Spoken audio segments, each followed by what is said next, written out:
తూర్పుగోదావరి జిల్లా మాజీ MP Margani భరత్ను arrest చేసిన పోలీసులు రాజమండ్రి 36వ డివిజన్లో టీడీపీ నుంచి కార్యకర్తల్ని చేర్చుకునే కార్యక్రమానికి హాజరైన భరత్ మాజీ ఎంపీ సుభాష్ చంద్రబోస్ భరత్ను వైఎస్ఆర్సీపీ వర్గాల్ని అడ్డుకున్న పోలీసులు ఉద్రిక్త పరిస్థితులు భారీగా తరలివచ్చిన పోలీసులు భరత్ అరెస్టు చేసి పోలీస్ స్టేషన్కు తరలింపు.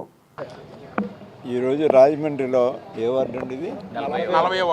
40వ వార్డులో కొంతమంది యువకులు వైఎస్ఆర్ కాంగ్రెస్ పార్టీలో జాయిన్ అవడానికి మాకు చెప్పారు. జాయిన్ అవ్వడం ఇవాళ వచ్చాము మేము అందరూ ఇక్కడికి. ఎప్పుడు పోలీస్ ఇంటర్ఫీర్ అవ్వాలి? ఏమన్నా ఎవరింటి మీద పడి దోచుకోనకి వెళ్తున్నామా మేము? ఎవరినైనా దౌర్జన్యం చేయడానికి వెళ్తున్నాం, దేనికి వెళ్తున్నాం అనుకుంటున్నాం అండి. ఎలా కనపడుతున్నాం అసలు? ఎందుకు పోలీస్ ఎందుకంటారు? అన్నెసరీ ఇంటర్ఫీరెన్స్ ఇది వాళ్ళకి. ఎవరు చెప్పారు వాళ్ళకి ఎందుకు ఇంటర్ఫీర్ అవ్వమని?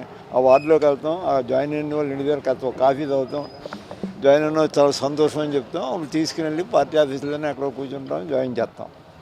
అలా మానేసి ఏంటిది దౌర్జన్యం ఏంటి, పద్ధతులు ఏంటి? ఇలా చేసినంతట్లో అంటే వాళ్ళకి రాజమండ్రి మున్సిపల్ ఎన్నికలు చాలా రోజుల నుంచి వాయిదా పడుతూ వచ్చినాయి. మరలా వాయిదా వేయించాలి కదా అనేది ఒక కృత్రిమైనటువంటి ఆలోచన అనుకుంటున్నాను నేనైతే. ఇక్కడ చూస్తుంటే మళ్ళీ ఏదో విధంగా అక్కడ లా అండ్ ఆర్డర్ బాగాలేదు కాబట్టి రాజమండ్రిలో మళ్ళీ వాయిదా వేయించాలనే ప్రయత్నం చేస్తున్నారు. అంతకు తప్ప మరొకటి కాదు. అందుకు గవర్నమెంట్ ఆ మాత్రం సహనం వహించలేదండి, ఆ మాత్రం కంట్రోల్ చేయలేదా ఏమండి? ఎవరో జాయిన్ అయిన కార్యకర్త ఇంటికి వెళ్తున్నాం మేము, ఆయన జాయిన్ అయిన కొత్త అన్నప్పుడు మర్యాదకి వెళ్ళి ఇన్వైట్ చేస్తాం, వాళ్ళ ఇంటి దగ్గర ఒక కాఫీ దగ్గర ఇన్వైట్ చేస్తాం, తీసుకెళ్తాం, పార్టీ ఆఫీసులో మీటింగ్ పెట్టుకుంటాం, జాయిన్ చేసుకుంటాం. అది తప్ప? ఏ చట్టం చెప్పిందని వీళ్ళకి తప్పని అరెస్ట్ చేసామని? మరి పోలీసులు మాట్లాడితే చట్టం గురించి మాట్లాడుతున్నారు, ఏ చట్టం ప్రకారం అరెస్ట్ చేస్తున్నారు? ఎవరిని దౌర్జన్యం చేయడానికి వెళ్తున్నాం, ఎవరిని కొట్టడానికి వెళ్తున్నాం? ఎందుకు వెళ్తాం? అన్నెసరీగా ఎందుకు మా డిస్టర్బ్ చేయడానికి జరుగుతుంది? అంటే ఈ కార్యక్రమం ఎందుకు చేస్తున్నారంటే ప్రభుత్వం ఖచ్చితంగా ఇది చాలా సంవత్సరాల నుంచి రాజమండ్రి మున్సిపల్ కార్పొరేషన్ ఎన్నికలు జరగట్లేదు, మళ్ళీ ఎన్నికలు జరిపించే వాతావరణం కనపడుతుంది కాబట్టి ఏదో విధంగా చెడగొట్టాలి. అందుకంటే కాకపోతే ఇంకోటి మరొకటి కాదు ఇది.